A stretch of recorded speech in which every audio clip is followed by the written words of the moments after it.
Assalamualaikum warahmatullahi wabarakatuh. Jumpa lagi sama saya, Wahyu BBS. Video kali ini saya akan menjelaskan tentang kisi-kisi ulangan akhir semester ganjil, yaitu mata pelajaran IPS kelas 8 MTS atau SMP. Jadi adik-adik dengarkan baik-baik dan simak videonya dengan seksama. Oke, langsung saja kita lihat videonya. Check it out.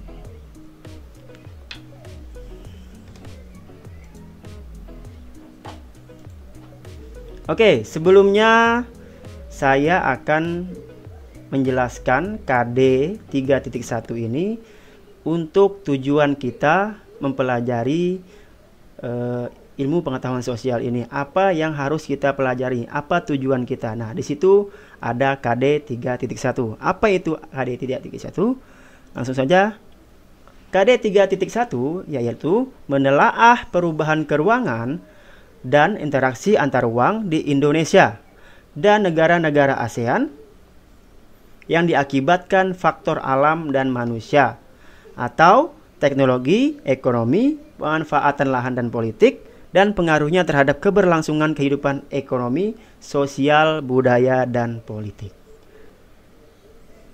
Adapun KD 3.2 yaitu menganalisis pengaruh interaksi sosial dalam ruang yang berbeda terhadap kehidupan sosial, budaya, serta pengembangan kehidupan kebangsaan.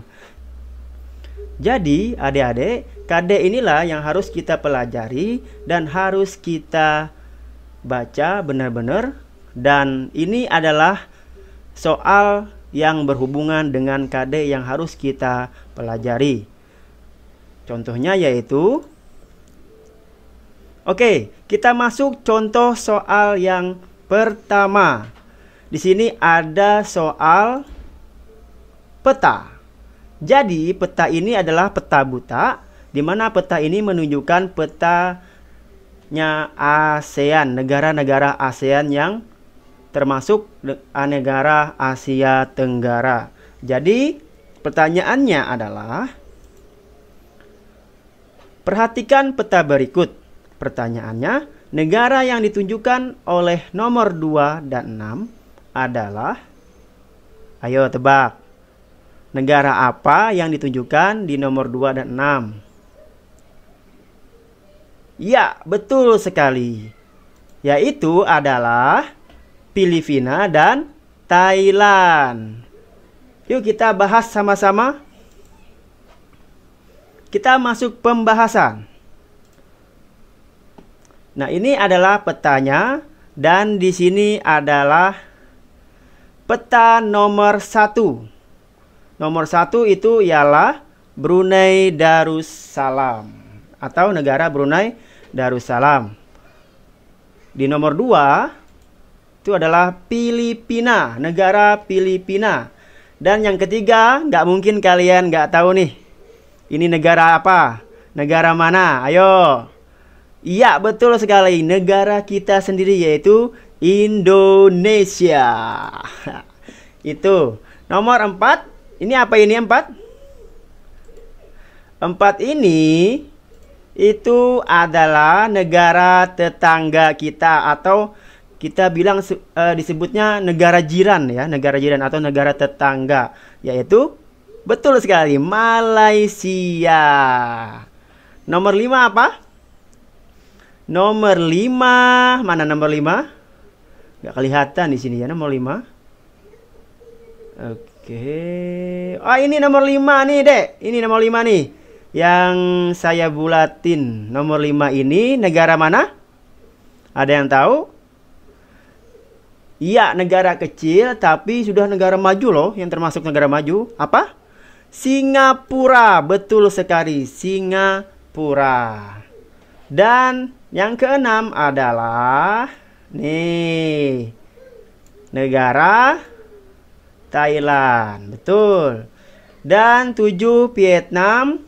Yang ke-8 ini Vietnam ya, Vietnam. Tetangganya yang ke-8 itu Kamboja. Nah, ini Kamboja ya deh ya, ini Kamboja. Dan yang ke-9 nih itu adalah Laos. Betul sekali. Dan yang terakhir adalah Myanmar. Ya, ada 10 negara ASEAN yang dibentuk pada tanggal 8 Agustus 1967, yaitu Brunei Darussalam, Filipina, Indonesia, Malaysia, Singapura, Thailand, Vietnam, Kamboja, Laos, dan Myanmar. Oke, lanjut kita pembahasan atau soal berikutnya.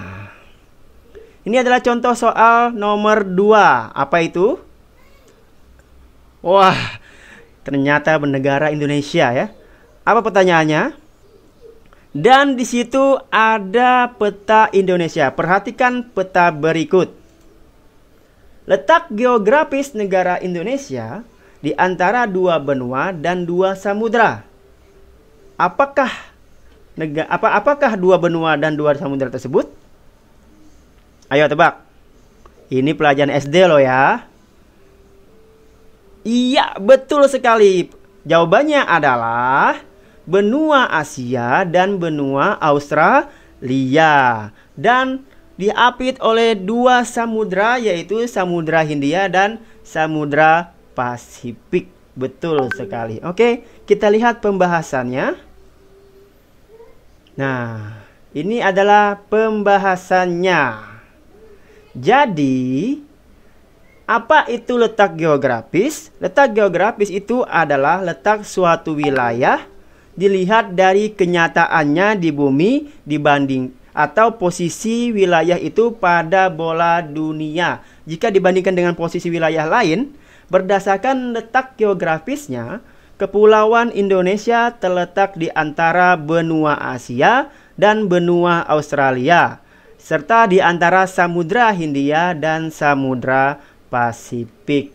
Nah, Indonesia ini juga merupakan negara kepulauan terbesar. Ingat loh ya, ada berapa pulau? 17.000 sudah saat ini. Kemarin 13.000 ke atas. Tahun 2019 masuk 16.000. Dan sampai sekarang ada 17.000 pulau.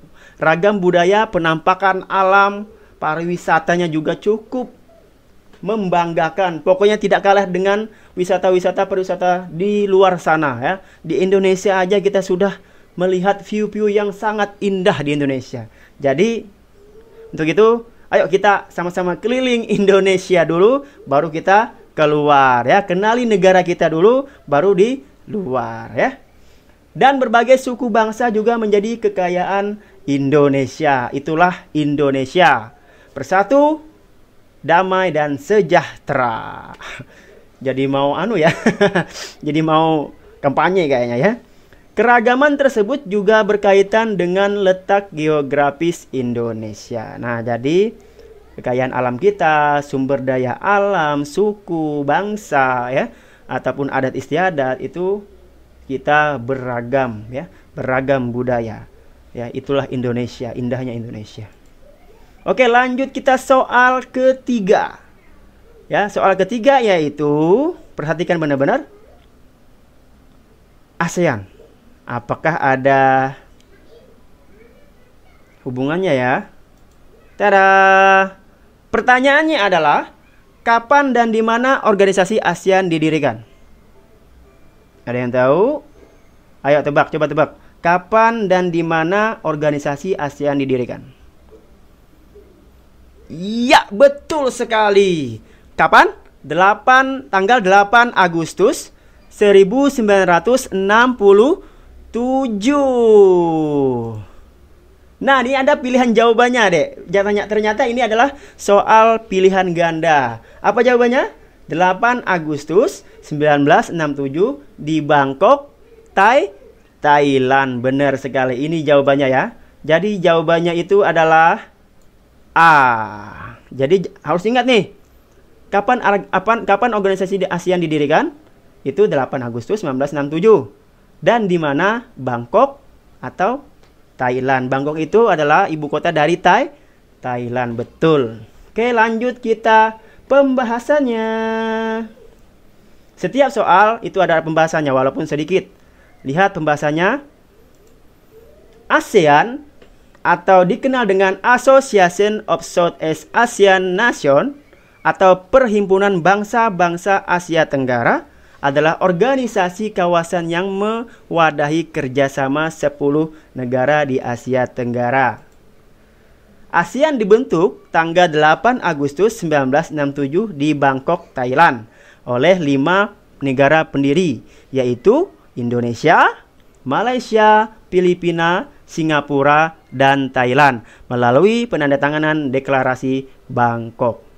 Ya, juga ada 5 menteri ya, menteri luar negeri, juga ada 5 menandatangani deklarasi pembentukan ASEAN tersebut.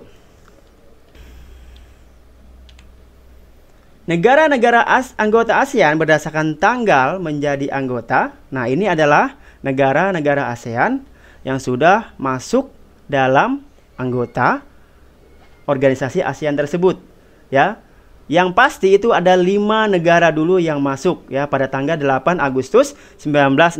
Jadi untuk adik-adik ini adalah referensi buat adik-adik kalau misalnya ada soal yang menanyakan negara mana, negara ASEAN mana yang masuk dalam urutan ke-7, ke-8 atau ke-9 atau dan ke-10. Nah, ini adalah menjadi referensi buat adik-adik untuk menjawab dari pertanyaan-pertanyaan tersebut. Oke.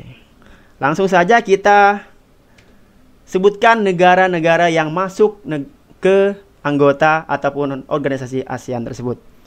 Yang pasti adalah Indonesia yang pertama. Yang kedua adalah Malaysia. Yang ketiga adalah Singapura. Yang keempat adalah Thailand. Yang kelima adalah Filipina. Kelima negara ini itu sudah masuk sudah masuk di ASEAN waktu pada saat ASEAN tersebut didirikan ya pada tanggal 8 Agustus 1967. Dan kemudian masuk negara Brunei Darussalam. Nah, Brunei Darussalam ini masuk pada tanggal 8 Januari 1984. Dan diikuti oleh negara Vietnam pada tanggal 28 Juli 1995 dan diikuti oleh negara Laos tanggal 23 Juli 1997 dan diikuti oleh negara urutan ke-9 yaitu Myanmar pada tanggal 23 Juli 1997 dan negara yang terakhir yang masuk dalam anggota ASEAN adalah betul sekali, Kamboja. Itu tanggal 30 April 1999. Dan katanya ada negara yang ingin masuk juga nih. Dia 2008 katanya udah masuk udah mengajukan berkas untuk masuk ke anggota ataupun organisasi ASEAN, tapi belum ada kepastian. Siapa itu? Timor Leste, betul sekali. Dia sudah pada tahun 2011 Timor Leste sudah mendaftar ya, sudah mendaftar menjadi anggota ASEAN dan belum ada kejelasannya apakah negara Timor Leste itu masuk atau tidak. Tapi dengar-dengar sudah masuk ya, sudah di ACC oleh negara-negara anggota ASEAN lainnya. Katanya sih ya. Oke. Lanjut kita. Nah, ini adalah penandatanganan Deklarasi Bangkok pada tanggal 8 Agustus 1967 oleh menteri-menteri luar negeri. Pertama yaitu Narcisco Ramos, Adam Malik, Thanat Khoman, Tun Abdul Razak dan S. Raja Ratman. Ya, Adam Malik ini dari Indonesia loh ya. Siapa yang belum tahu? Adam Malik ini dari Indonesia. Ya. Thanat Khoman, tahu Thanat Khoman? Itu dari Thailand. Namanya aja Sorihat Khoman. Nah, Thanat Khoman ini adalah menteri luar negeri dari Thailand. Tun Abdul Razak, dilihat dari namanya ini orang Malaysia. S. Raja Ratman itu dari Singapura dan Narcisco Ramos dari Filipina. Oke, lanjut ke soal berikutnya. Contoh soal berikutnya ini adalah Pak Jaini bekerja sebagai karyawan di pabrik gula. Setelah bekerja sama selama 5 tahun, Pak Jaini mendapatkan kenaikan pangkat menjadi manajer. mobilitas sosial yang dialami Pak Jaini adalah, ayo, ini kayaknya pilihan ganda. Ya, betul. A. Social climbing, B. Social sinking, C. Sosial antar wilayah, dan D. Sosial antar generasi. Ayo, yang mana jawabnya? Ya, betul sekali. Jawabannya adalah social climbing, ya. Social climbing. Kenapa begitu? Yuk kita bahas sama-sama. Social climbing dan social sinking adalah istilah yang ada dalam mobilitas sosial. Social climbing adalah mobilitas sosial yang terjadi karena adanya kenaikan pangkat atau derajat seseorang dalam status sosial di masyarakat. Jadi, contohnya, kalau misalnya adik-adik ya belajar, kuliah, setelah itu bekerja ya, bekerja menjadi karyawan, dan kinerja adik-adik bagus dan bisa mengangkat adik-adik sebagai manajer. Siapa yang nggak mau coba? Jadi, kalau kita bekerja, pesannya adalah kalau kita bekerja, kita harus ikhlas ya. Jangan mengharap dulu uang, tapi kinerja dulu dibaguskan atau diperbaiki. Insya Allah kenaikan atau pangkat itu bisa naik dengan sendirinya. Lanjut, social sinking adalah mobilitas sosial yang terjadi karena adanya penurunan pangkat dan status seseorang dalam masyarakat.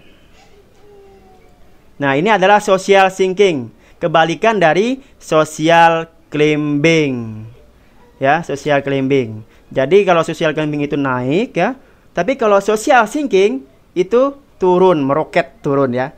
Meroket turun. Nah, jadi jangan sampai seperti itu ya. Lanjut, kita berikutnya, mobilitas antar generasi. Merupakan perpindahan status sosial yang melibatkan lebih dari satu generasi. Nih, misalnya ada contoh, kakek kalian, kakek adik-adik petani, ayah juga petani. Tapi kalau kalian tapi ayah kalian ingin anaknya nanti menjadi orang yang besar, orang yang bisa membanggakan orang tuanya. Misalnya bukan menjadi petani lagi, tapi menjadi guru, menjadi polisi, menjadi pengacara, menjadi hakim, menjadi TNI, semuanya ya. Yang penting tidak mengikuti pekerjaan ayahnya yang dulu, tapi semua pekerjaan itu adalah baik ya. Semua pekerjaan itu mulia, halal ya. Yang penting tidak mencuri, tidak korupsi, ingat, tidak suap menyuap ya. Jadi ingat Tauhid Tambunan saya. Fenomenal soalnya. Nah, jadi kakek neneknya, ayahnya itu dia dulunya misalnya jadi tukang beca, dan anaknya, adik-adik sendiri itu menjadi guru, menjadi dokter, ya, menjadi ustazah, ustadz. Nah, itu akan membanggakan orang tua kalian, dan itu menjadi salah satu contoh mobilitas antar generasi. Lanjut, terakhir adalah mobilitas antar wilayah. Itu merupakan gerak perpindahan penduduk dari satu unit geografis atau wilayah ke dalam unit geografis lainnya. Jadi antar wilayah ini sama-sama di wilayah yang berlainan, yaitu namanya antar wilayah. Oke, sampai di sini dulu adik-adik perjumpaan kita kali ini. Mudah-mudahan semuanya terbantu dengan adanya kisi-kisi yang saya sampaikan. Dan mohon maaf kalau ada kata-kata yang kurang jelas atau tidak sopan, itu hanya kesalahan saya pribadi, dan kesempurnaan memang hanya milik Allah Subhanahu wa Ta'ala. Terima kasih. Assalamualaikum warahmatullahi wabarakatuh.